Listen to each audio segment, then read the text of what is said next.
everyone. I'm Dr. Judy Regensteiner, Distinguished Professor of Medicine at the University of Colorado School of Medicine.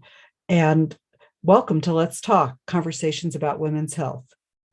Let's Talk is a lecture series created by the Ludeman Family Center for Women's Health Research in partnership with UC Health. We are very appreciative of this partnership. We're delighted to bring you this special program virtually. With women historically excluded from research studies, there are many unanswered questions. We study women's health and sex and gender differences, particularly in the areas of cardiovascular disease, diabetes, and the intersection of mental and physical health. The Ludeman Center is committed to a future in which research includes women and accounts for sex and gender differences. We do this through research by mentoring and training and through educational events. 10 years ago, Let's Talk was created to educate the community about health through evidence-based talks. Each of the lecture series is uniquely created and presented by scientific and medical experts. This evening, we're focusing on healthy living through evidence-based wellness practices. We have wonderful speakers with us today, including Drs. Daniel Bessesen, Liz Chamberlain, and Sex Creasy, as well as registered dietitians Anita Bancroft and Taylor LaRose.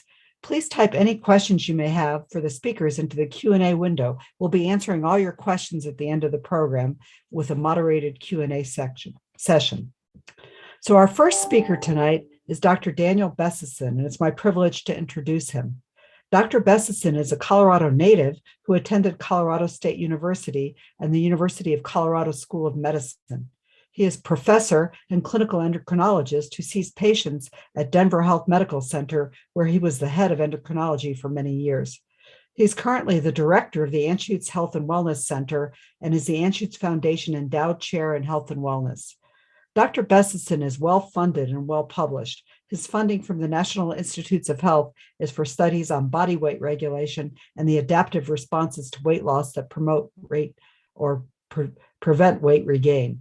He is a fantastic mentor as well, which, as all of you know, is something that is very important to us at the Ludeman Center. Tonight, Dr. Bessesen will discuss how our brains handle information and how information overload affects thinking clearly. He will discuss strategies for prioritizing tasks to help sort through the clutter. And we've all had to deal with a lot of clutter in the last few years. Thank you so much for joining us, Dr. Bessesen. Great. Well, Dr. Regensteiner, thank you so very much for letting me chat with folks tonight. And thank you, everyone, for spending your valuable time with us this evening. Hopefully, we'll give you some thoughts that might be helpful for you as you think about taking care of yourself. I'm going to talk about feeling overwhelmed. Have any of you felt overwhelmed over the last year or two?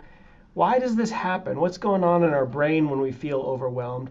And what can we do about it? So that's what I'm going to talk about here. Let's see.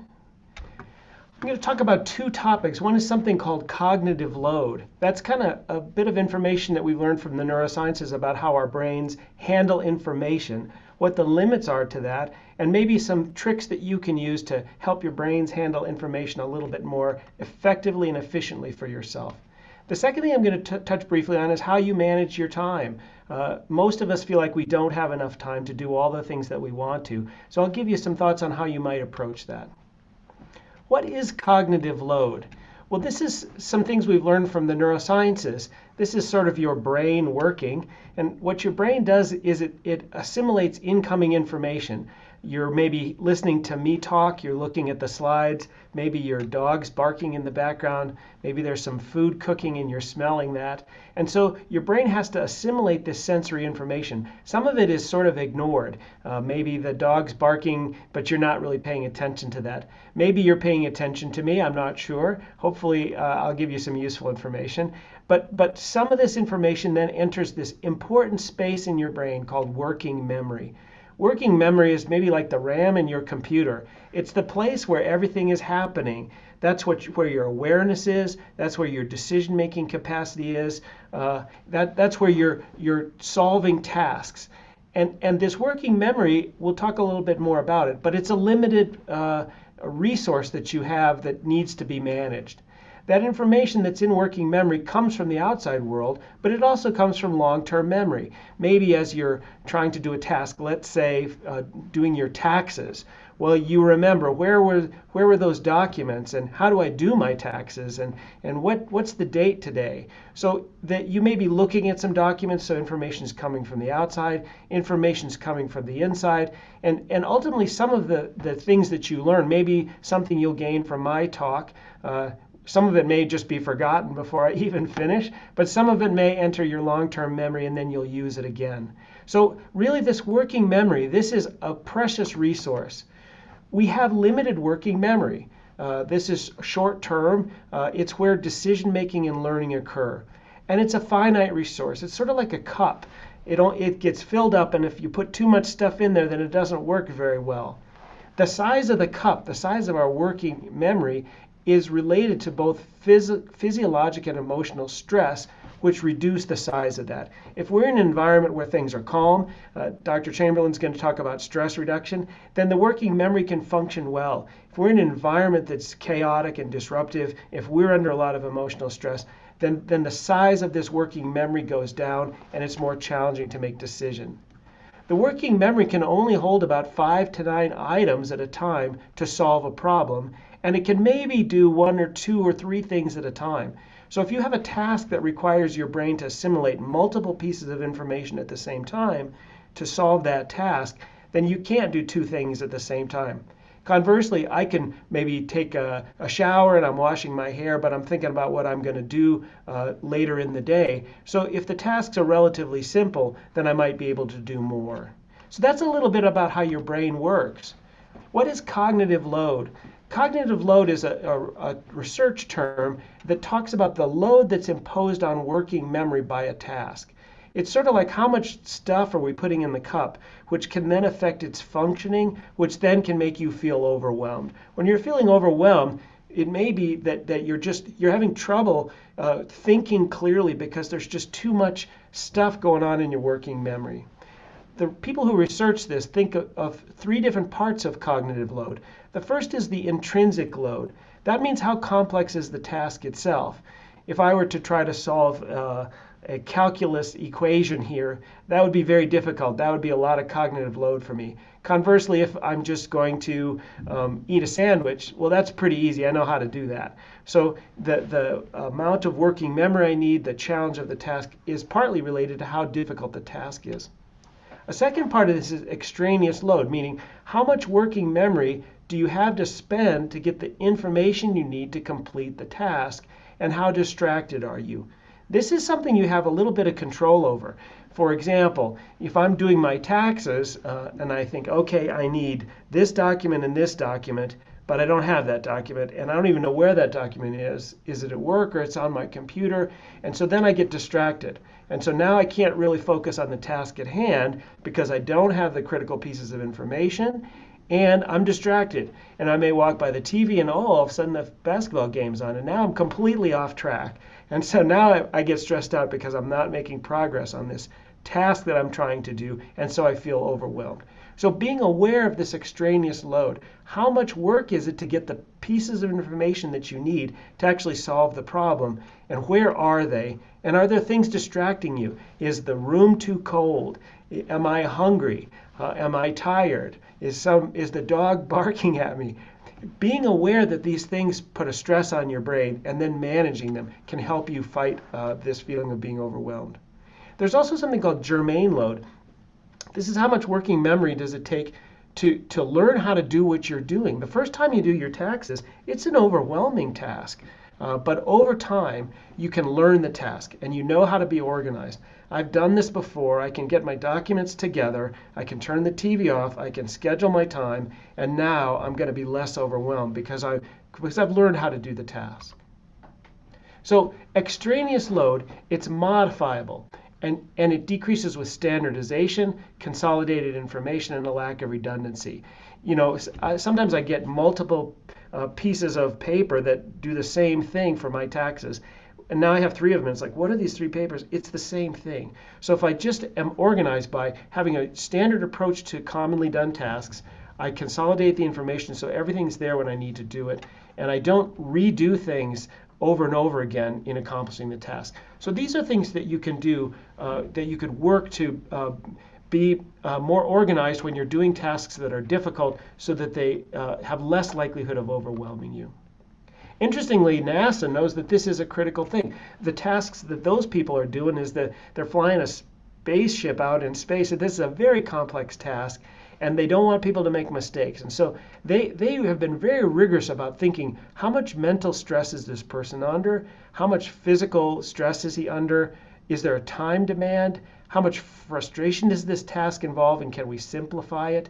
And so what they've done is they've studied this rigorously and tried to make the tasks that the astronauts do occur in a state where their thinking is as clear as it can be, where there are not physical things like I'm cold, there's bright light in my eyes, there's not too much time pressure unless there needs to be. It is as not frustrating as it can be. So by doing this, they've allowed these people to function at a very, very high level. And that's maybe one goal that we could have for ourselves, is that we function at a high level by organizing our understanding the limitations of our thinking, how our mind works, and how we can organize tasks in a way that makes them easier for us. The reason is your attention is a limited resource, and you should protect it. Now, maybe my wife's in the other room and she's trying to talk to me and I'm not available to her because I'm trying to attend to this thing I'm doing right now. So there is a tension between your availability to other people around you and focusing on the task at hand. And sometimes what we think is okay, well, I'm just going to, put my attention to something else for a minute and come back to this. I'll multitask. But the reality is we really can't multitask. We pretty much can only focus on one thing at a time. When we do something else, we lose track of this for a number of seconds, and then we have to re-engage. So being aware of where your attention is, I think, can be helpful too. Well, let me shift gears a little bit. How am I going to find more time? For most of us, our time is our single most important asset that we have. It's the most important resource, and it's finite. And most of us don't have as much time as we would like to have. And as a result, we may feel overwhelmed because there's too much stuff that we have to do and we can't get it done. And then we feel bad of ourselves, and it reduces both our effectiveness and also our quality of life and how we feel. So how do we fix this? It may be useful for you to be more intentional about considering, what am I doing right now? What am I spending my time on? And why am I doing this? And how am I spending this precious resource of my time? To do this, one strategy is to think about the task you're doing and categorize it and be intentional about what you're doing with your time. Let me talk about this a bit more. This is the Covey matrix, and this model, you may have heard of it, asks you to think of the task and characterize it as an urgent task that needs to be done quickly, or not urgent. It doesn't need to be done quickly. And is the task important or it's not important? So you could take the task and say, where is this task? And so if we look at these quadrants, let's focus on quadrant 1. These are tasks that are urgent and important. These things have to be done right now. They demand our attention. They're emergencies, they're pressing deadlines, they're last minute requests. So we don't have a lot of choice here. We have to do these things. There are other tasks that are urgent, but they're not that important. If somebody sends me an email or calls me, I feel a sense of responsibility to get back to that person quickly. But maybe it's not that important to me. People come in and interrupt me and want my attention right now, but it's not that important to me. Now, this is a hard one to say because those folks want me and I feel obligation to them. But by categorizing it, I have some choice of what I do with that. And we'll get to the choice in a minute. These are tasks that are not urgent and they're not important. What is this? These are time wasters, trivial activities. This is Dan shopping on the internet for something that he doesn't need, or reading the news on some story that is really upsetting to me, but I actually don't need to know about it. Why am I doing things like that? And is that a useful use of my time? And then there's quadrant 2. This maybe is the money quadrant. This is things that are not urgent, meaning I'm not pressed to do these, but they're really important to me. This is things like planning my future activities, developing new capacities or capabilities, building important relationships like with family and friends, clarifying my values of what I'm trying to accomplish, and true recreation. Now, maybe watching television is true recreation. I love basketball, and so I'm just going to decide this is important to me, and so I'm going to spend time on it. So what do we do? I think the idea is to think about the tasks you're doing and categorize them. If a task is urgent and important, then you have to do it. But we should try to manage our time in such a way that we don't have too much of that, which leaves us more time for other tasks. If something is urgent, but it's not important, that email that people want me to answer right now, if I'm feeling overwhelmed, I can delegate that task or I can say no. This is hard to do because we want to respond to other people, and I understand that. But if you're overwhelmed, you got some choice here. In this category 4, ask yourself, why am I spending my time in this way? And do I really want to spend my time in this way or on something else? Do I want to save my time for quadrant 4? This is where we want to be. This is meaningful things, but we don't do these things unless we create time in our schedule for doing them. So what I'm encouraging you to do is think about what you're doing, and if it's urgent and important, well, you have to do it. But try to not have too much of that. If it's not urgent but important, schedule it. Create time in your life to do those things that are important for you. Maybe it's work, maybe it's family, maybe it's taking care of yourself. But put it on your schedule and do it. If it's not important but urgent, think about if you really need to do that. Do you have enough bandwidth? Because this is the quadrant that you can manage. If it's not urgent and not important, really not important, don't waste your time on it. Well, thank you for spending a little bit of time with me. I think you have some agency. You can choose how you want to live your life, and our goal is to help you to think about leading a happy life. There's a great book by Bill Burnett. He's the executive director of the design program at Stanford. He thinks about designing things, and this is a book about designing your life in a way that's satisfying for you. Anyway, thank you for spending a little time with me, and I know you'll gain some insights from our other presenters. Thank you. Thanks very much, Dr. Bessesen. That was great. And we already have questions for you, but if you don't mind, we'll take them all at the end. That was terrific. Thank you. Our next speakers are Anita Bancroft and Taylor LaRose, who are both registered dietitians. And we really thank you for being here tonight. Anita has varying assignments as a Anschutz Health and Wellness Community Programs registered dietitian, but her primary responsibility involves coordinating and delivering the many programs offered here on campus and virtually. And her work includes working with the Culinary Medicine series and a program called the Lab Collaboration, but she assists a lot with also team building and program building with internal and external stakeholders here, which we really appreciate. Taylor works for the Community and Campus Programs team. She collaboratively works together on culinary and wellness programming for students and staff on campus, as well as entities off campus. I'm delighted to have them speak tonight about what you can add to your diet to help reduce inflammation and improve your health. Learn how to build a balanced plate focused on cultivating a healthy relationship with food, because it is about what you add to your plate to both improve your health and decrease inflammation. Thank you, Taylor and Anita. We appreciate it. Thank you so much for that introduction. We really appreciate it. I'm going to go ahead and share my screen.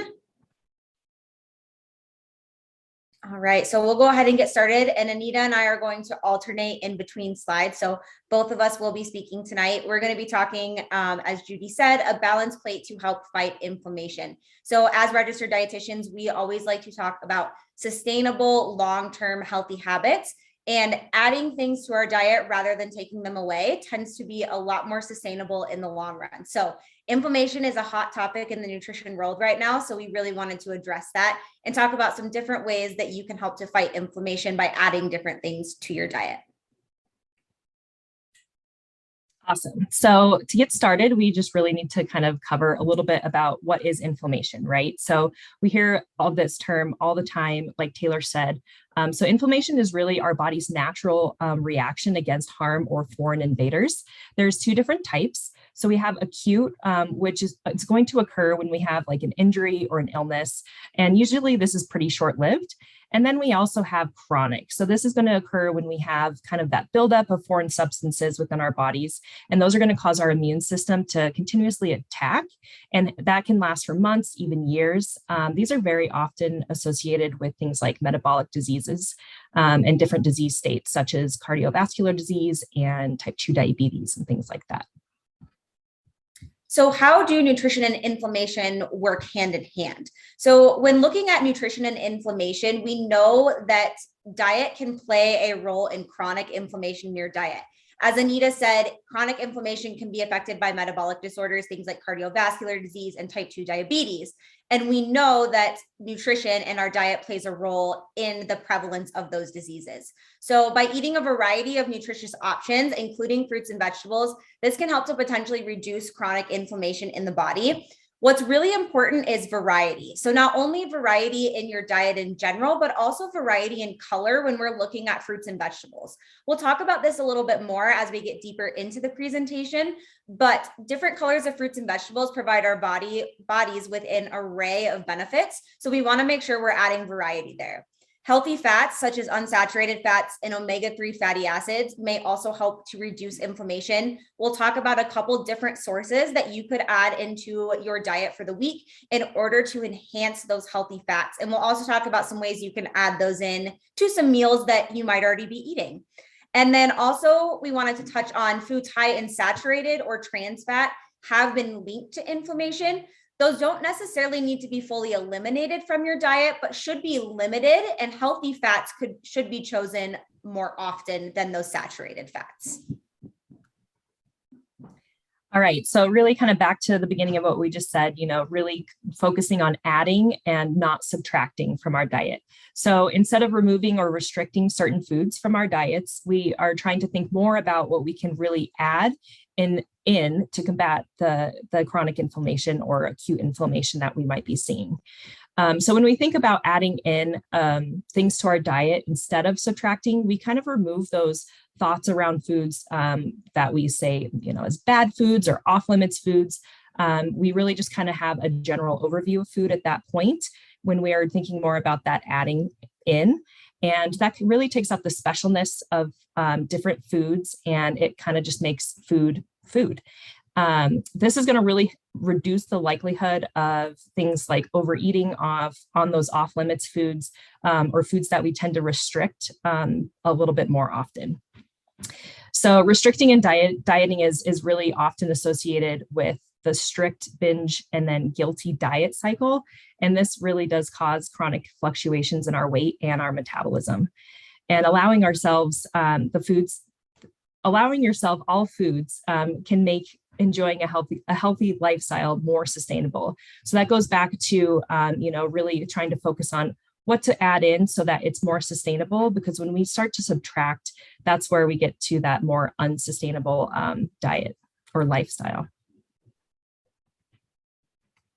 And then the next one, as I mentioned, of course, we're going to talk about fruits and vegetables because we're dietitians. So when we're talking about making a balanced plate, you want to look at your plate in different quadrants. So when you're looking at half of your plate, try to fill that half of your plate with fruits and vegetables, and try to include a fruit and or a vegetable at every meal if possible.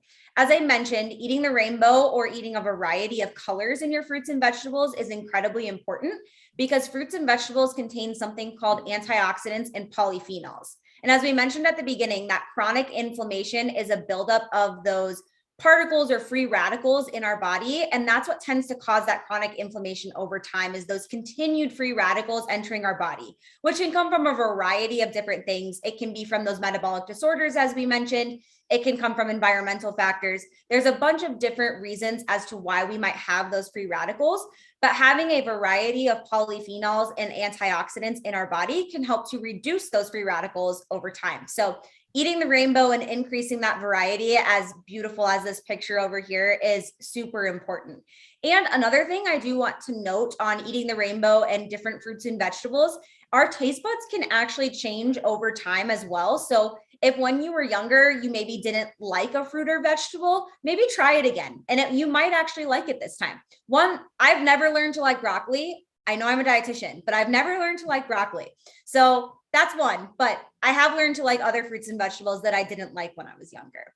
Another thing that we always like to touch on when we talk about fruits and vegetables is that all forms of produce count. So whether that's fresh, canned, and or frozen, those can all count. We all know that everything at the grocery store is a little bit more on the expensive side right now. So buying frozen or canned might be more budget or socioeconomic friendly.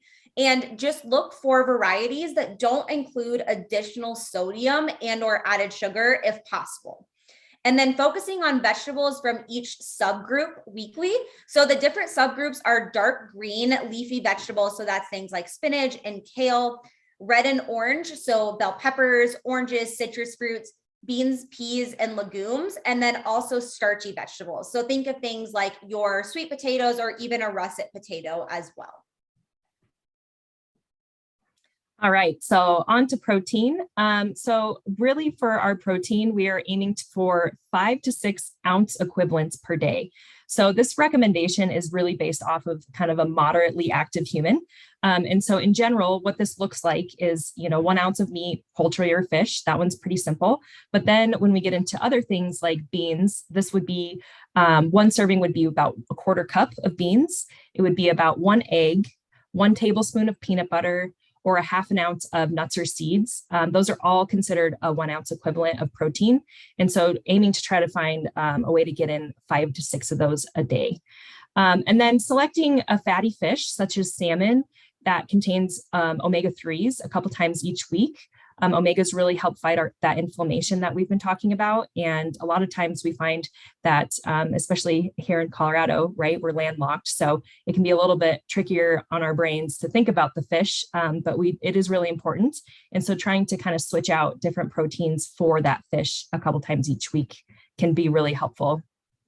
And then, choosing other protein options that are just not meat-based. So having less meat options throughout the week. And that can look like things like tofu, tempeh, even just beans and the legumes can count as that too. So that 1/4 cup of beans can really have an influence there. And then making sure that we're choosing lean proteins. So thinking about things like poultry, and so different cuts of poultry, we have chicken breasts and wings and things like that, and there's light and dark meat. So going for those leaner cuts, and beef and pork. Pork particularly, there's lots of different ways you can have pork. We have bacon, which tends to be on the fattier side, and then we also have pork loin. So pork loin is one that tends to kind of slip through the cracks when we think of a leaner meat. And then making sure that we're including low fat or fat-free dairy. And this can be things like skim milk or Greek yogurt. Greek yogurt can be a great option because it actually has a little bit more protein than just our standard yogurt because of the way it's made.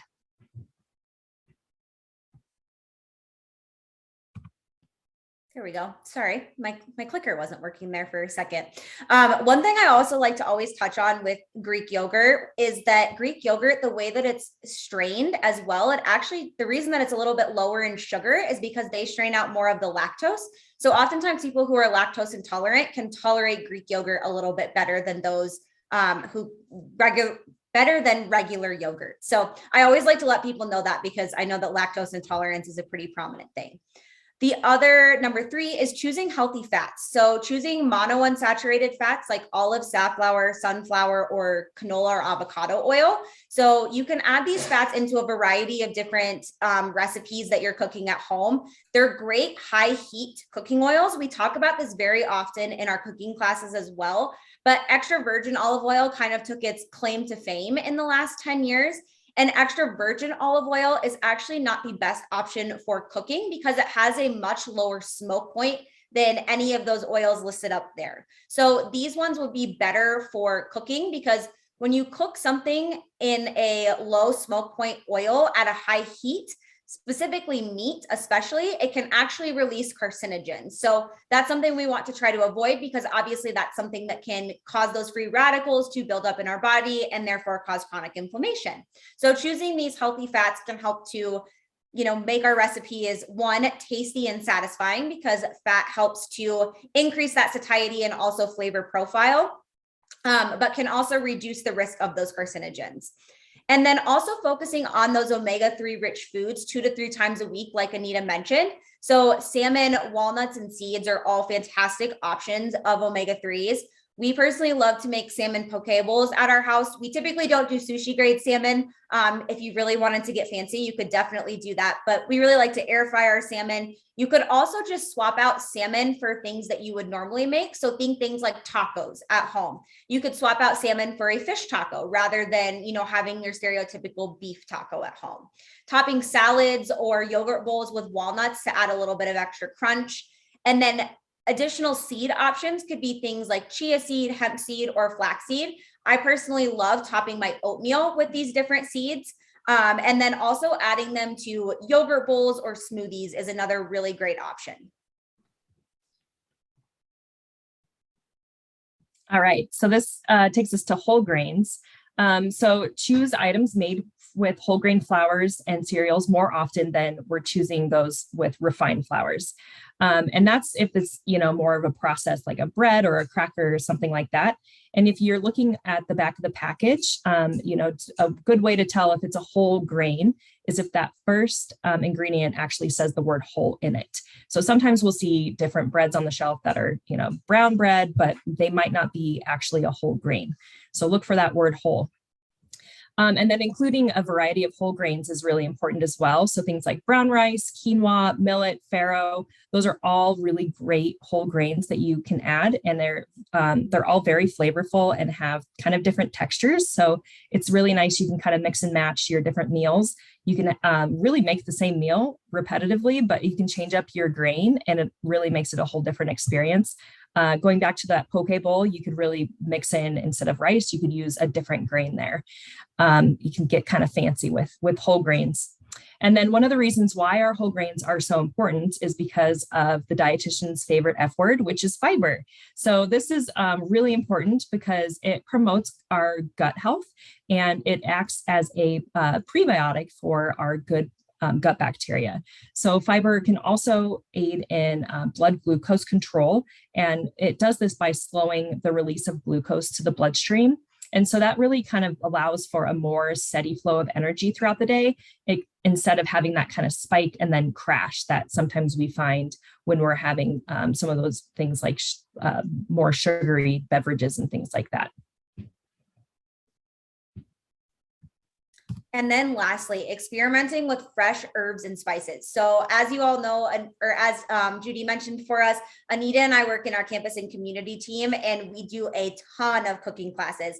And we do global vegetarian restaurant or recipes, which means that we are constantly experimenting with different herbs and spices, and they can completely change the flavor profile of your dish. So not only do they infuse and add flavor, but herbs are also extremely high in antioxidants and polyphenols. So you should recognize those words from when I was talking about fruits and vegetables. Those are the things that go into our body and they fight off those free radicals that could be causing some of that chronic inflammation. So things like thyme, rosemary, think like chicken noodle soup. We actually made a soup this past year in one of our cooking classes, and we used rosemary and thyme. And I said, this is probably why this is in chicken noodle soup, because it's so high in antioxidants and polyphenols. So it can help to fight that inflammation in the body.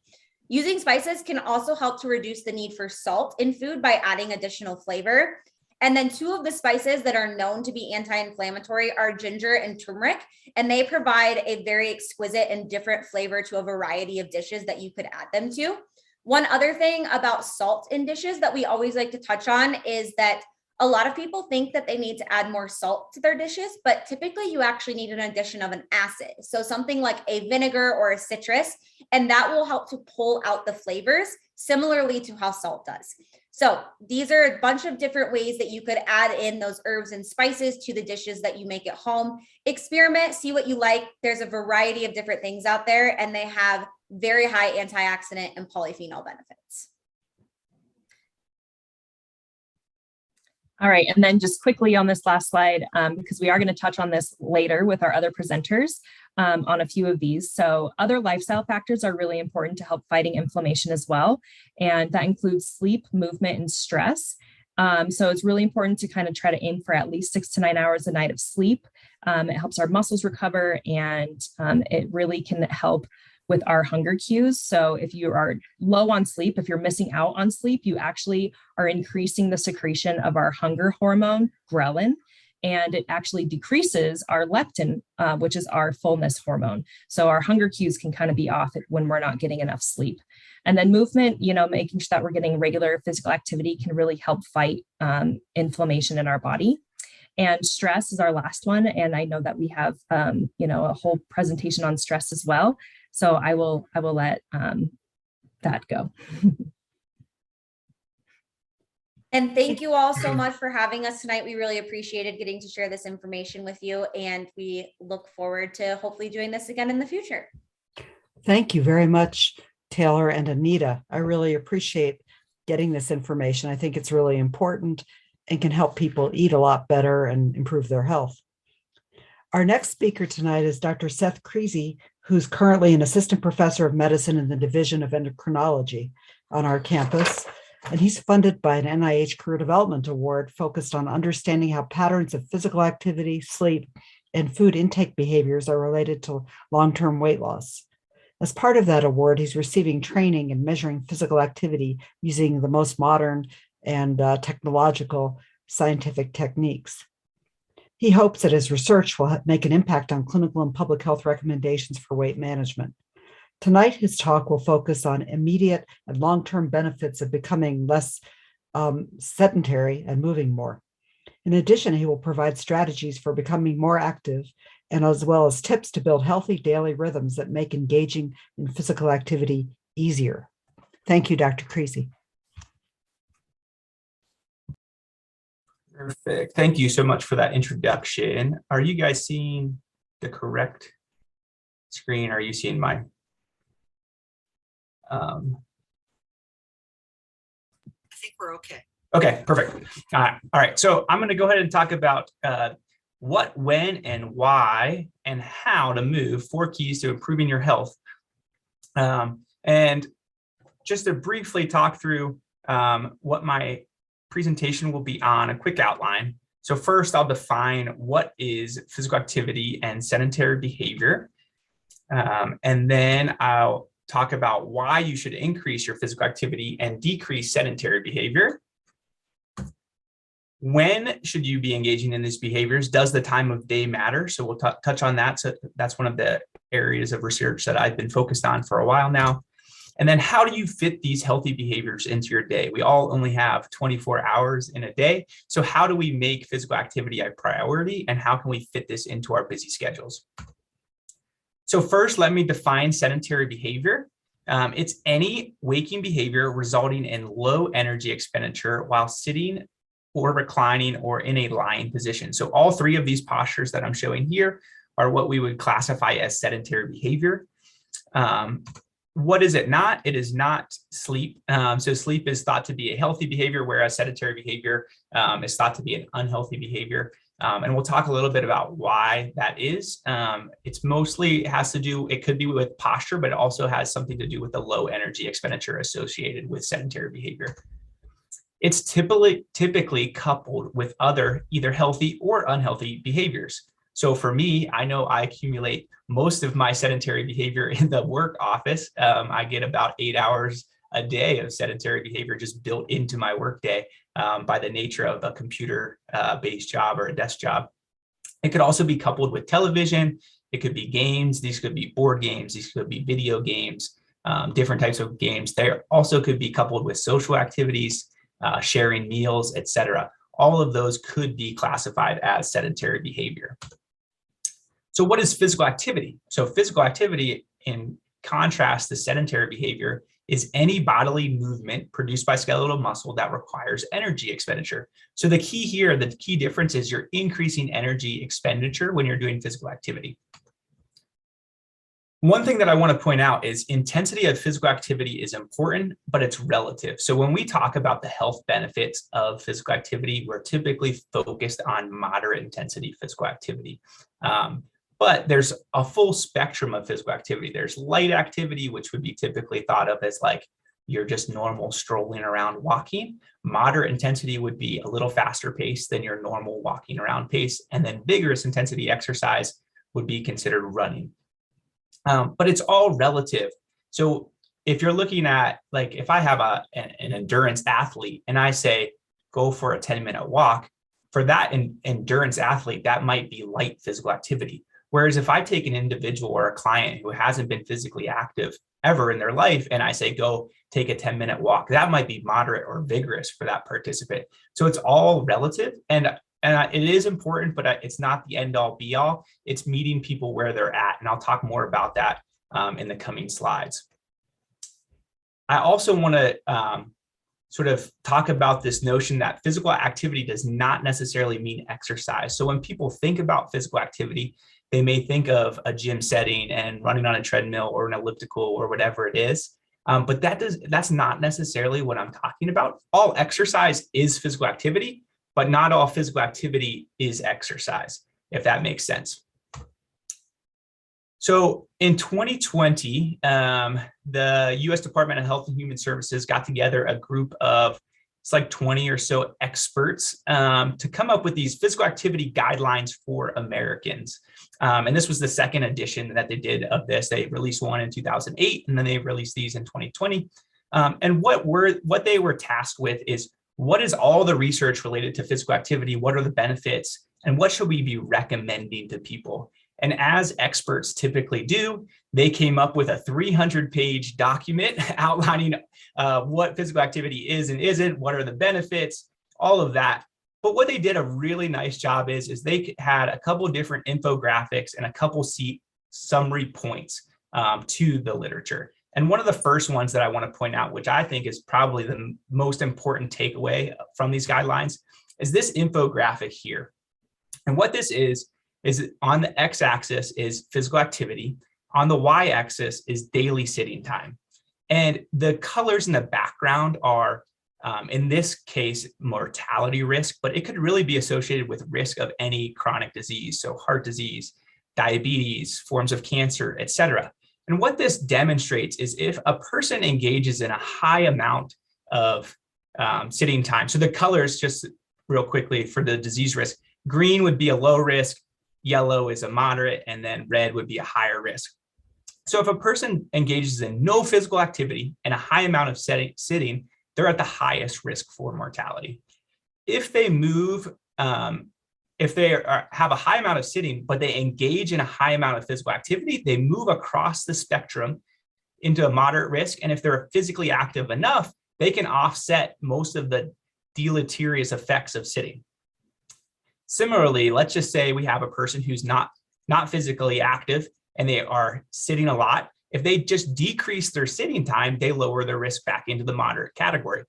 If we have a person with low amounts of sitting and no physical activity, they're in a moderate risk. And then as they engage in physical activity, they go into the low risk category. So what this infographic says to me is any person, no matter where they're at on here, they can try to reduce sitting time, and that will help lower disease risk. And they can try to become more physically active, and that will also help lower disease risk. So what other key takeaways were there from these guidelines? Number one was you should sit less, move more, which is the infographic that I just showed. Another key takeaway was some is better than none. So if you're doing no physical activity, just doing something, you're going to get an improvement. I'm going to show a graphic here in a second that one could argue going from doing nothing to just doing something, you're going to get the most benefit in that range. Another takeaway that they had was every minute counts. And so this is getting back to that physical activity versus exercise notion. It does not need to be 30 minutes on a treadmill, 60 minutes on a treadmill, or anything like that. 1 minute sessions of, hey, I took the stairs. Hey, I walked down the hallway. Every minute of physical activity that you can accumulate helps. And it's associated with all sorts of health benefits, which I'll show in a second. The more physical activity you can do, the better. So in most cases, more physical activity is better. And the recommendations now are between 150 minutes to 300 minutes per week. But again, doing some is better than none. And then the last thing was that doing strengthening increases benefits if you're doing strengthening exercises, independent of your aerobic physical activity. So I said I had an infographic here that I wanted to talk about some of the data. So this is one of the figures that, or some of the data that they use to inform their decisions. And again, what this is physical activity on the x-axis. This is a way of showing visually a volume of physical activity per week. So as we go to the right, it's more physical activity. And on the left here is risk of mortality, cardiovascular disease, and type 2 diabetes. And the lower this is, the lower the risk. And so what you can see, I want to point out two things. As somebody engages in more physical activity, you see that cardiovascular disease risk goes down, risk of type 2 diabetes goes down, and all-cause mortality goes down as an individual engages in more physical activity. The other thing, and this is where our recommendations are now, so this is where we're recommending Americans get between 150 and 300 minutes to lower risk. The other thing that I wanted to mention is going from nothing to something, you're getting the most benefit. So you can see how sharply the decrease in risk for type 2 diabetes, all-cause mortality, and cardiovascular disease. This line right here is the sharpest when, and maybe I have my pointer on it or not. Here we go. This decrease in risk goes down the fastest from going from nothing to something in terms of physical activity. So what other health benefits do we get from physical activity? So we get increased cardiorespiratory fitness. So we're strengthening our heart. We are lowering cholesterol, blood glucose, blood pressure, triglycerides. Engaging in physical activity helps prevent weight gain. It increases cognitive function, and it decreases risk for some forms of cancer. Another thing that the guidelines did was they talked about these health benefits, which I think a lot of people are aware of these health benefits, but they also talked about immediate benefits of physical activity. So what do we get if I engage in physical activity? What do I get immediately from that? Not necessarily the long-term health benefits. And we get improved mood, reduced anxiety, improving your sleep, it increases your creativity and productivity. It increases your energy, vigor, and cognitive function, and it increases self-esteem, and it may even help with habit momentum. And what am I talking about there? So how does that happen? If somebody starts engaging in physical activity, like I said, it might increase self-esteem. It might influence other healthy lifestyle behaviors like diet, sleep, and building this sort of habit formation of a healthier lifestyle. Next, I want to talk about some of the less publicized benefits of Move More, Sit Less. And what do I mean by this? These are things that I want, when I want somebody to start engaging in physical activity, these are things that I tell people to pay attention to, because these are tangible items that they can notice day to day once they start becoming physically active. So what are these less publicized benefits? So number one is maybe it's easier to get up and down the stairs. And so if I have a person who wants to, lower cardiovascular disease risk because they have a family history of it, it's going to be hard for them to be motivated just on that alone. But if they notice, hey, I took the stairs today, and by the time I got to the third flight of stairs, I was fine to go up at the fourth flight. That makes an impact in somebody's day-to-day life, and they're more likely to keep engaging in physical activity because they're noticing that benefit.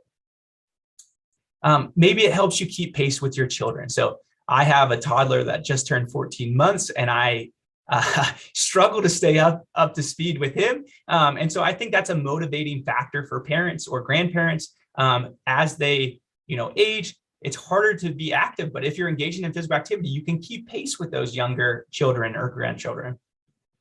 Fitting into your favorite old clothes, that I put in quotes. So maybe you have that pair of jeans or a suit jacket that are in the closet that you haven't worn in years. And maybe that's your motivating factor. You want to put that on and feel good and look good again. Again, it's a tangible item that you can know whether you're achieving once you're doing your physical activity. And then having fun. So choosing activities that you enjoy.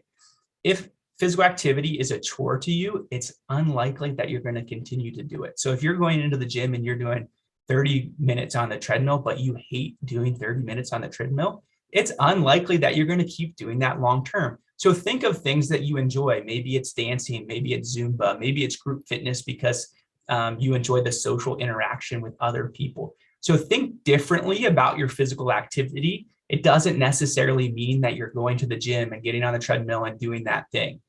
It can be all sorts of different activities, anything that involves movement and is increasing your energy expenditure. All right, and then you ask, but how? And this kind of gets back to Dr. Bessison's quadrants that he had. And so how do you fill your day? And so these are 4 different things that you could fill your day with. And I'm just going to show you first.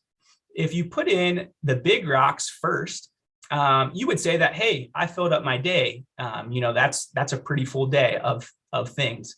But I can still see some little white in there. So you have a little bit of space for more. So let's say you put the gravel in next. Okay, now we filled up some of that white space, but there's still a little bit more white space in there.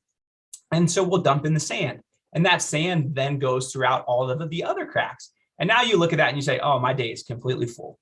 And I would argue that actually there's room for a little bit more. You could pour that water in now, and that's going to soak into the sand.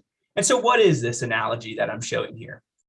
So the big rocks are the most important thing. So maybe those are the things that are urgent and important. And then the gravel would be important things. So maybe those are not urgent, but they're important things from Dr. Bessison's talk. The sand is the small stuff. So those are the things that maybe are important, but not necessarily urgent. So you fill your day with those a little bit. And then the last thing is your quality time / leisure time is what I'm calling it. So if you fit all of the other things into your day, you're able to have some downtime to enjoy to yourself later. And then just to show, if you don't do it in that order, if you don't do the most important things first, let's say you fill it with sand first and then the gravel, you don't have room for the big rocks. So you don't have room for the most important things. And you definitely don't have room for the leisure time, quality time on top of the important things. So structuring your day in a way that is doing your important things and making sure you get your priorities done and putting those on your calendar.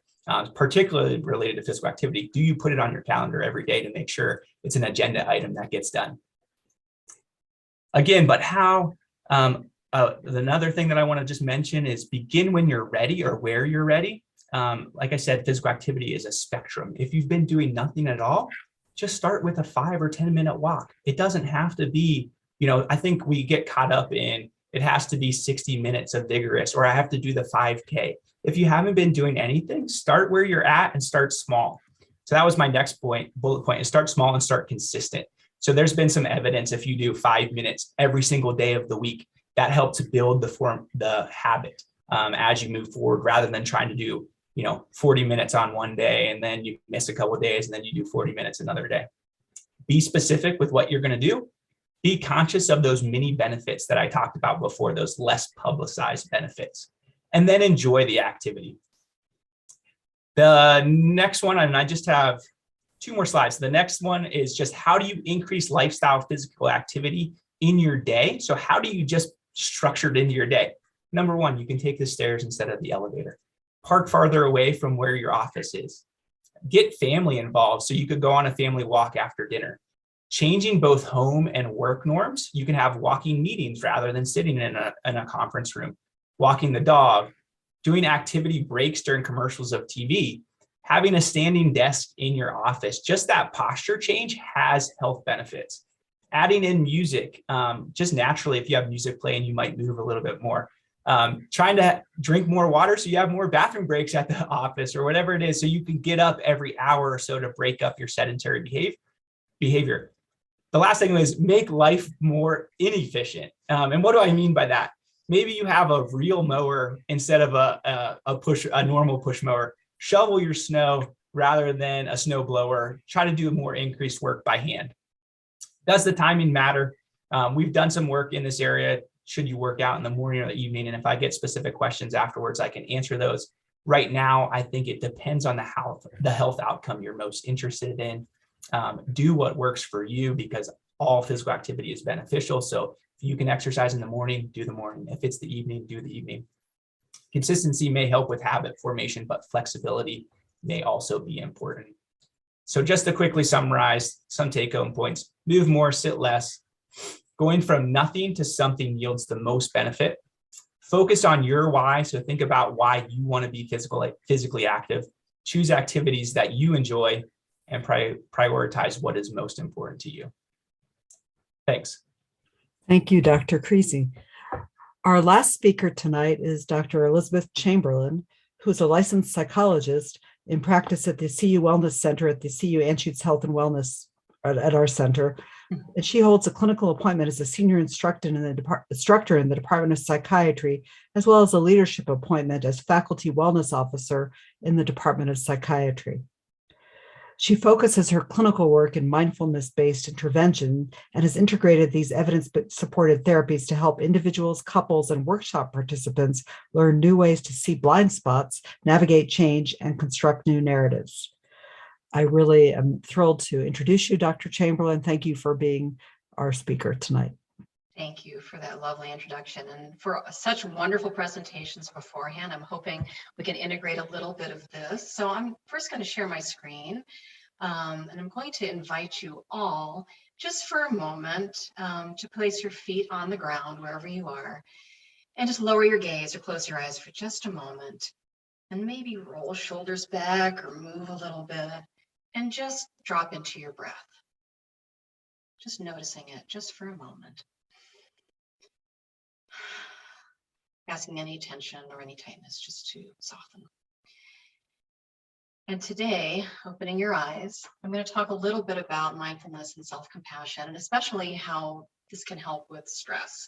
And as women, especially, because I know this is a women's center presentation, you know, as women, we carry a lot. We carry our own stressors, we carry others' stressors, and it's really difficult for us to care for others and even give compassion for others if we're not able to extend it to ourselves first. So that's what we'll talk about just a little bit today.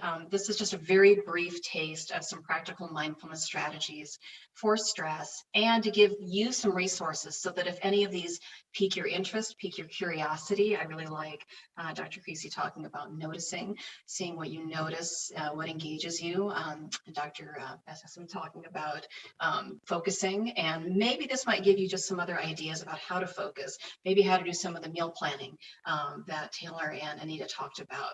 So that's what we'll do a little bit of today. So today's taste of mindfulness, just an overview. I'm going to just share a little bit about what mindfulness is and is not, because we all hear the word, but there actually is a working definition, and it's been used in research for a good 30 years, started in the 1970s with John Kabat-Zinn, and I'll share a little bit about what that means and how you can begin to incorporate that into your day and how it can help with stress. And then we'll talk a little bit more about mindful self-compassion, which I've become much more interested in. It's Dr. Kristen Neff and Dr. Chris Germer's work, and I'll give you that resource as well at the end, and how it's so difficult to be compassionate toward ourselves, so much easier to be compassionate toward friends, family, loved ones, coworkers, and then how to begin incorporating some of the mindfulness and mindful self-compassion every day. So first, just to define what mindfulness is and is not, and I often ask people, you know, what it is, because we have this idea, but it can be really difficult to define. I'll bet a lot of you probably have a pretty good working definition of it. But really, this is a qualitatively different way to relate instead of react to our thoughts, our sensations, and our emotions as they happen in the moment. And that's not easy to do. It takes lots of practice. We all get caught up in our thoughts, our feelings, and sensations. So if we're able to observe them like a scientist and use our senses to begin to describe the thoughts, I'm having the thought that I'm a really terrible parent today, or noticing our feelings. I'm noticing that sadness is here. I'm noticing my face getting hot, or sensations. If we experience any kind of pain or any discomfort, our natural inclination is to push that away, but with mindfulness work, we welcome it. And we welcome all of these thoughts, feelings, and sensations equally, which is not easy to do, especially when they tend to be more painful or difficult. So it's finding a way to relate to them more objectively and approaching and acknowledging whatever's happening in the present moment, instead of the two things that most of us do, which is avoiding it. I don't want to deal with that. That's painful. It doesn't feel good. Or needing to fix it, trying to get rid of it. A lot of times we'll grip around something because we don't want it to be, or we want something else to happen instead, or we want to make it better. And that's okay to recognize that, but how do we accept where we are right now, that perhaps I can't fix it right now, I'm feeling frustrated, or I'm feeling I'm having a lot of thoughts about, I wish this were different, I wish I could do better, without putting our own narrative or our stories to it. So a lot of times we have a lot of shoulds, and we say, well, I shouldn't be so sad or so stressed about this. And that actually makes us feel worse instead of just accepting that at least I'm upset by something. So that's kind of just the basic overview of what mindfulness is, relating instead of reacting. Now, what it's not is we're not trying to get, the right thoughts or doing things the right way or pushing things away or trying to clear our minds. Instead, it's practicing observing instead of getting caught up in those thoughts, feelings, and sensations. Thinking of it like a container. So we can hold our sensations, thoughts, and emotions. And even once we know if we're reactive to things, because I don't know about you all, but I tend to get reactive to certain things. If I get a text or an email from somebody that I tend to react to, I know that I'm going to notice that sensation, but I can also contain that. I can also pause and choose how I respond instead of getting caught up in the reaction. So that's really just the overall definition of what mindfulness is. Now, there are a couple ways to work on mindfulness, and this is an ongoing process. We never ever finish it. The most masterful people who work with mindfulness never ever just get it right or are done with it. So there are a couple ways. One is informally practicing, and that's what I like to teach, is practical mindfulness. So how do you weave this into your everyday experiences? You can go outside and name 3 things that you see, or close your eyes and observe and describe 3 things you hear. I hear birds chirping, I hear cars whizzing by, I hear construction in the background, or I notice that the leaves are really fresh and green and big today. That's one way. Or washing the dishes. You can notice the temperature of the water on your skin or the smell of the soap. Lots of ways just to engage your senses. And there are 8 tenets of mindfulness in mindfulness-based stress reduction, which is a research-based 8-week program where there's been lots and lots of studies of its effectiveness. One of which, I think the most interesting one, which I think you might find also helpful, a bunch of business people who didn't practice mindfulness were given flu vaccines. And one group was given the MBSR 8-week program. The other group was given no intervention at all. And the group that got the 8-week mindfulness-based stress reduction intervention actually had more antibodies produced from the flu vaccine. So that's especially important as we're all trying to be healthier. So one of the tenets is curiosity, or beginner's mind. And I think that one, if you can approach things not knowing or be curious about, well, I wonder how that might taste. I've never tasted green beans or broccoli with the spice before. Or I wonder how I'll feel if I go out for a walk for 10 minutes. Getting curious is a great way to begin to practice mindfulness. Or I wonder how I'll feel if I do those big rocks, or if I do organize my day in a certain way and really manage my focus. So those are ways you can practice this every day. Formal practice, which we have more research on because the programs use formal meditations, that can actually help you also if you practice those on a regular basis. And the best time to practice and the best days to practice are when you can do them. Some people like to get up in the morning. Some people, before they fall asleep at night, will do some guided practices. So a meditation, just really, it's again, practicing observing your thoughts, noticing your breath. You can use your breath as an anchor. You can also ground with a stone or with some sand or just an object, or even just holding your hands or putting a hand over your heart, as we do in some mindful self-compassion work, to evoke self-compassion and softening, soothing, and allowing things to just be. So if we don't do those things, what happens for most of us is we get caught up in this default mode network. My mind is a bad neighborhood I try not to go into alone. I don't know about the rest of you, but we all do this.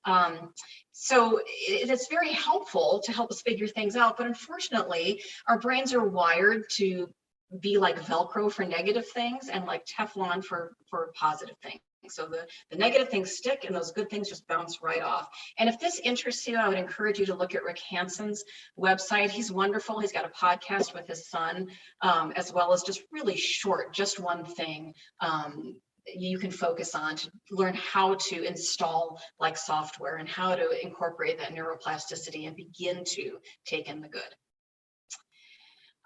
So again, experienced mindfulness practitioners show reduced default mode network activity because they're able to step away from it. They can observe it without getting caught up in it. Well, that's great. Now, we're here because we really want to find out more about stress and negativity. So how does mindfulness reduce it? Well, you all have heard of, fight or flight response, fight, flight, or freeze. So, that's very normal. We all have this response when we feel stress, when we feel a danger is upon us. And it doesn't matter if it's physical or psychological, our brains don't discriminate. And we have lots of psychological dangers. We've had so many the past few years, and they seem to just be growing. So we can lower that stress response by noticing it, beginning to notice the subtle signs when you have your own stress responses. I would encourage all of you to think about, how do I know when I'm stressed? Oh, I get tight in my shoulders, or my stomach starts to get, grumbly. But noticing your own signals so that you can do something to help reduce it. Sometimes an extended exhale or belly breathing can help that. And if we have this chronic exposure to stress, if we don't empty that bucket, then the smallest things will just overflow more. So that's something that's really important to be aware of. Exercise is a great way to lower some of that stress, but in the moment, just being aware of the response, acknowledging it, and lowering it. We'll get in a continuous loop if we don't break the cycle. So, again, if we have this physical reaction, our thoughts may not always be accurate. So think about when you get really riled up, you don't always think very clearly. So the idea with mindfulness is it helps us then pause, and we can calm that fight or flight reaction because we're able to observe and we're able to soothe and observe our thoughts and feelings, and then we can respond in a much more rational way once we've acknowledged how we're feeling, soothe it, and then it makes those next stressors, that big bear, a little bit smaller. So again, in our response is where our growth and freedom lies, if we can pause. I'm going to skip through some of this. So this next piece, because I know we don't have much time, is just a little taste of mindful self-compassion. So what is self-compassion? Again, created by Kristin Neff. I'll share her website at the end and some of the resources. So self-compassion is treating yourself as you would treat a friend, especially in difficult times. And for those of you who are old enough like me to remember Stuart Smalley from the SNL sketches, who was good enough and smart enough, and gosh darn it, people liked him. That's really more about self-esteem. And now there's nothing wrong with self-esteem, but when we're really struggling and really suffering, it is very hard to access any self-esteem.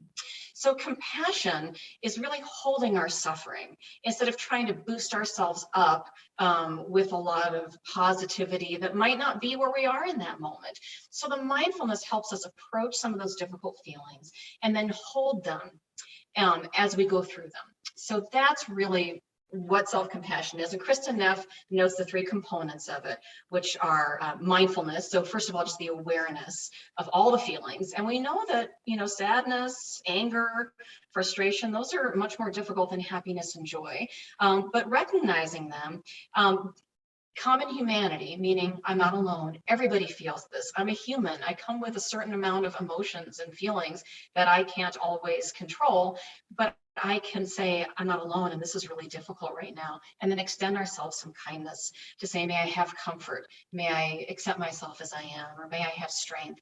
So it's a lot of practice, but these are the ideas behind how self-compassion works, and it can give you some antidotes to some of the suffering that we all experience.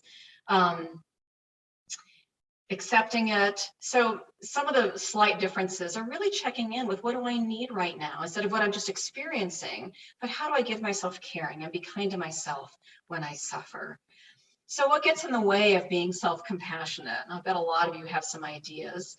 We think it'll make us weak or we'll be self-indulgent. And I'll encourage you all to look at Kristin Neff's website if you're curious about this, because she has good research that really shows that really when we turn toward our struggles, that's actually when we can thrive more, when we're actually able to, instead of just pushing them aside as well. And this is the last slide I really wanted to share with you all before kind of wrapping up. This is new. So Kristen Neff is talking about fierce versus tender self-compassion. And I think it's so important in our world right now, especially for women, because we have to be tender mama bears, but we also have to be fierce mama bears sometimes. So this protective, taking action to alleviate suffering, accepting ourselves first, knowing that we all have suffering and there are difficult things in our world that we don't have control over a lot of the time, but how to draw boundaries and say no to things that don't serve us and say yes to our needs, even recognizing what our needs are, and also acknowledging how difficult it is that we have this gender role socialization that we're all literally steeped in. I love this teacup that she's got, the gender roles that we're all in. So recognizing that there's so many forces at play that we really have to extend kindness to ourselves and know how to draw boundaries in ways that help us take action when it's needed. So I'll encourage you all to explore that more if that's of interest to you. And again, how do we do this every day? So I don't know if we have time to do any check-ins or do just some guided exercises. If we do, that's great, but I'm happy to just give you these resources. There are some apps and videos that you can look up, some of these folks that I really enjoy. Insight Timer is a free app that I encourage people, if they can't sleep, to have by their bedside, to just listen to a guided sleep meditation. Or if you want to practice some of these body scans or mindful self-compassion, I have some psychologists who I really like. And then we also have some resources. And then these are just a few books that I enjoy. Mindful Self-Compassion Workbook, I really like a lot. Also like Bob Stone and Elisha Goldstein. And then there's Rick Hansen.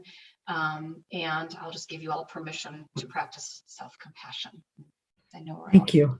Thanks, Dr. Chamberlain. That was terrific. Can I have my speakers all on camera now? And we will answer some questions that come up. Those were terrific talks. I fill my time with sand all too often, Seth. So it's like I recognize that one. First of all, I just want to say thank you to all our speakers and thanks to all of our audience as well. A recording of this event and additional resources provided by our speakers can be found at ludemanCenter.org. Please complete the evaluation that you will find in your email shortly and give us your feedback. It helps us to plan our next talks. We hope to see you at our next talk in August as well. And just to remind you that Girls Career Day is coming up. For those of you who might be parents or grandparents of high school girls, think about us and communicate with us because we have a wonderful Girls Career Day planned for the first time live since the pandemic. So think about if you have any girls.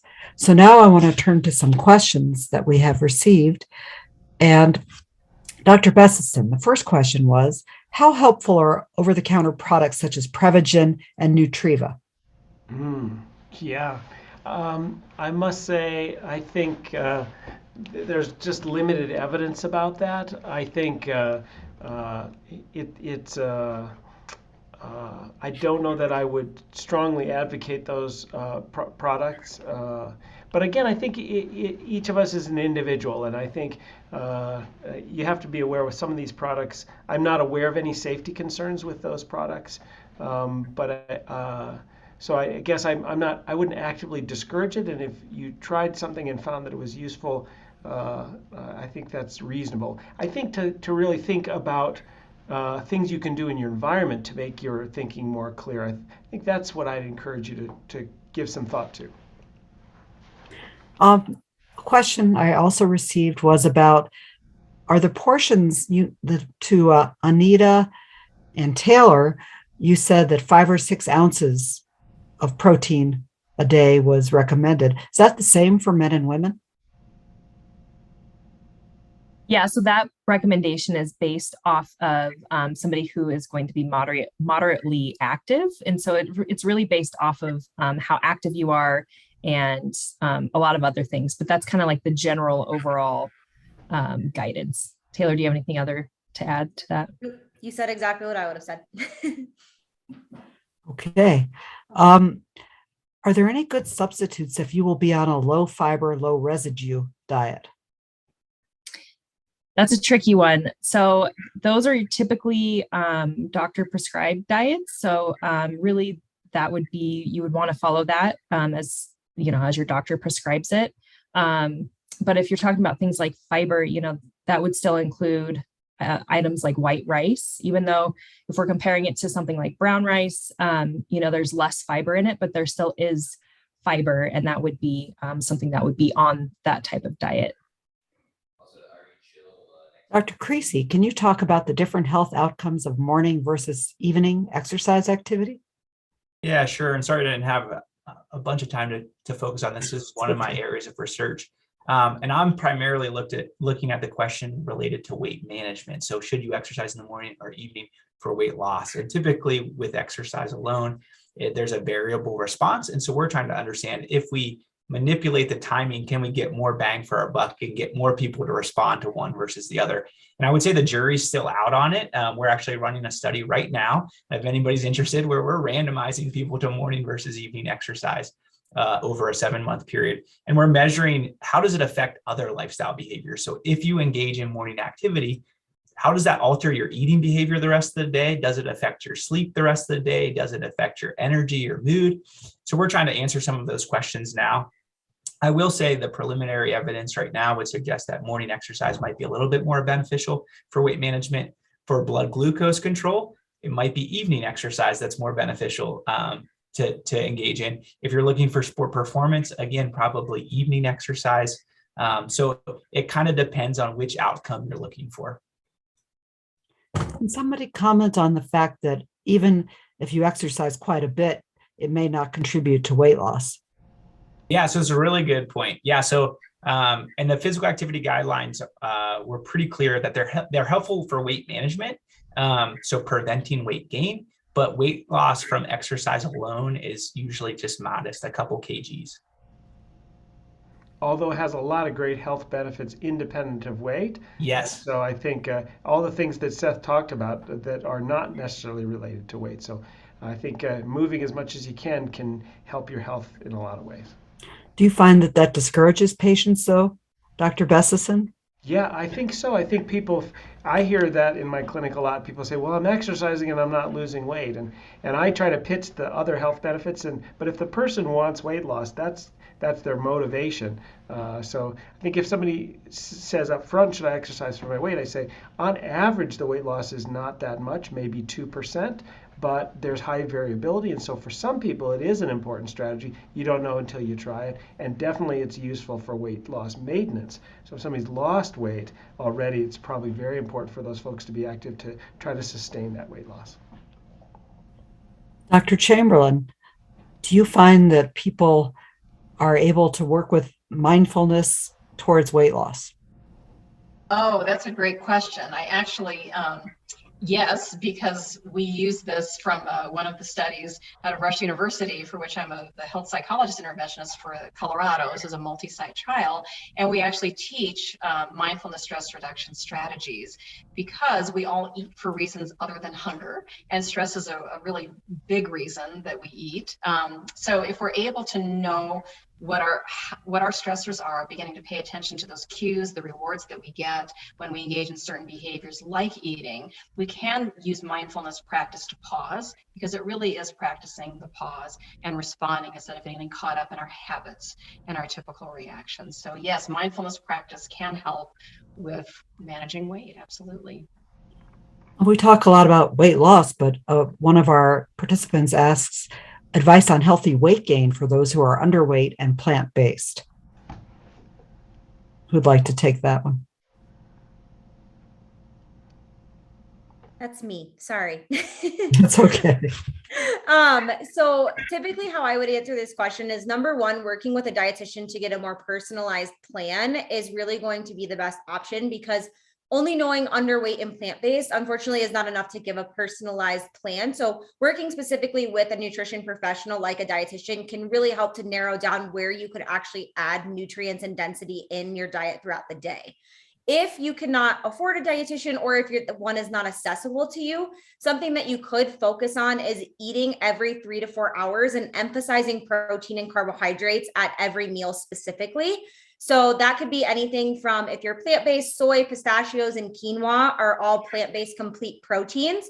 And then also if you do eat dairy and or fish, anything like that, those can kind of fit into those vegetarian, pescatarian. Plant-based can be vegan, vegetarian, pescatarian. So depending on what types of proteins that you eat, and trying to include those at every single meal.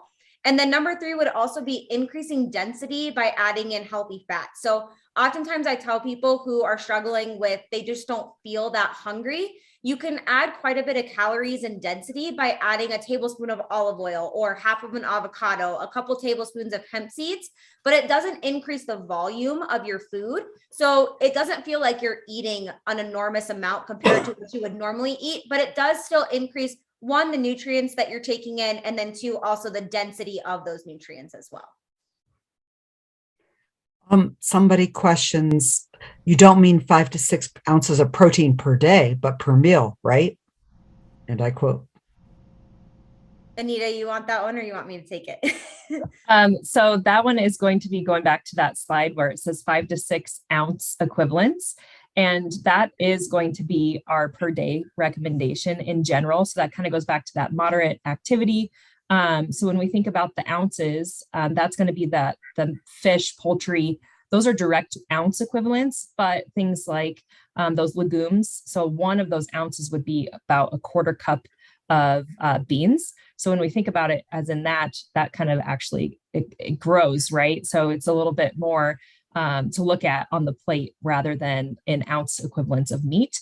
But yes, it would be so the 5 to 6 ounce equivalents daily. I get the impression the person thought that was too little. So what would A you lot of say the about times, this? yeah, a lot of the times we find, especially in our restaurants, that we get very large portions of protein, especially on our plates. So we're not really used to seeing smaller portions of our protein. But typically, a 3 ounce size of salmon or fish or something, poultry, is really more in line with what we should be kind of aiming for, rather than those larger, sometimes 8 ounce portions of maybe a fillet or something. Good question. Do you teach people, Dr. Chamberlain, to go into a restaurant mindfully? Absolutely. So planning ahead is one of the biggest tools that we have, using that frontal lobe of ours. So I always encourage people to think about eating for fuel, eating for celebration. And when a lot of times we do go out for celebrations when we go to a restaurant, it's really helpful a lot of times to be mindful by thinking about, being curious about what is on the menu, what's going to fit in the plan. For my meal plan, what foods actually feel good for me.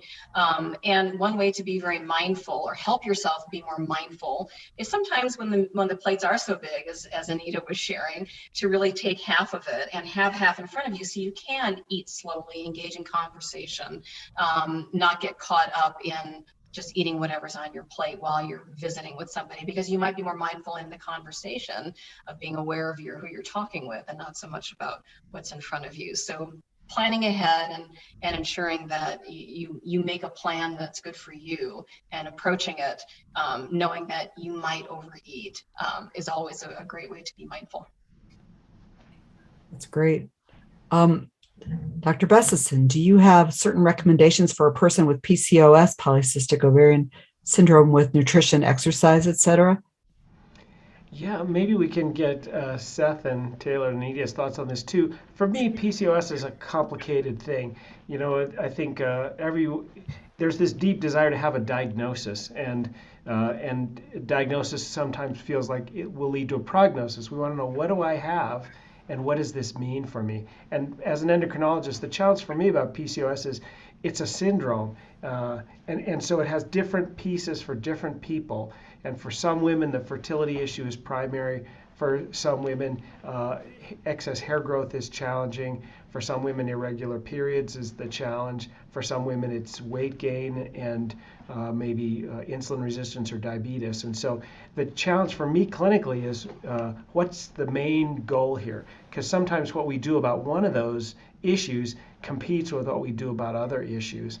And so I think it depends on exactly what's the goal. For many women, it's the insulin resistance and weight gain. So the nutrition and physical activity suggestions, I think, are not necessarily unique to that condition. Seth, Taylor, Anita, you got any thoughts about that? Pretty much everything that Anita and I talked about in our slides is very pertinent to PCOS, as Dan kind of mentioned. Following a regular healthy diet and then also making sure that you get in movement that you enjoy can be critical in managing that insulin resistance.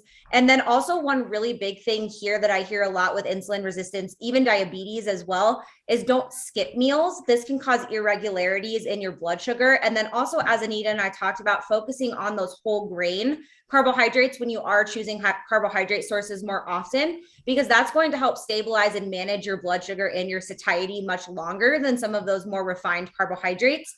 And those refined carbohydrates do tend to add more added sugar into there, which could lead to inflammation and then also could lead to weight gain over time if you are over consuming that added sugar. So I would say that kind of maintaining that overall healthy diet and still making sure that you're getting that movement in is really the best thing that you can do for PCOS. Another really good point that Anita and I talked about were healthy fats. For women specifically, healthy fats play a huge role in hormone regulation. So making sure that you're trying to include those healthy fats as often as you can could also help with some of those hormone fluctuations. Yeah, and from a physical activity exercise standpoint, I'll stick consistent with sort of what my talk was about, and it would be sort of, where are you at right now? What works for you? What do you enjoy? So don't try to do an exercise program that you're not enjoying, but maybe if it's resistance training that you like, then do that. Or maybe it's just focusing on adding physical activity to your daily lifestyle. So maybe it's a standing desk, maybe it's taking the stairs, maybe it's just trying to get an extra 1,000 or 2,000 steps per day. It's wherever you're at right now and what you think is attainable right now. And then we'll move on a continuum towards trying to meet those guidelines later. Yeah, the follow-up question is, how do you lose weight with PCOS if you have insulin resistance, which you probably do? She's tried different things and nothing really works. Very frustrating. And we hear this a lot from. Yeah, I think it is frustrating. I think working with other folks can be helpful in some kind of way. A lot of us try to do this on our own. Sometimes we even do it on our own in an environment where other people aren't as supportive of what we're trying to do. In my mind, body weight is regulated, just like blood sugar and blood pressure is regulated. And so when a person tries to, if I were to try to change my oxygen by just hold your breath, Dan, the body fights that. And so I think changing weight is very hard because you're pushing against some very powerful biologic processes. Doesn't mean you can't do it. It just means try things out. There's variability in response to all these interventions. So find somebody you can work with. Is that a nutritionist, a personal trainer, a physician, a psychologist? I think try things out and don't become too frustrated. Learn along the way what works for you and control what you can control, which is your behaviors. You can't necessarily control your biology. Well, I want to thank our speakers tonight. I thought it was an excellent program and very good discussion as well. So thank you all for being here tonight. And thank you to our audience. Please send us your evaluations. And remember, Girls Career Day. Thank you all. Bye-bye. Bye-bye. Thanks. Thank you.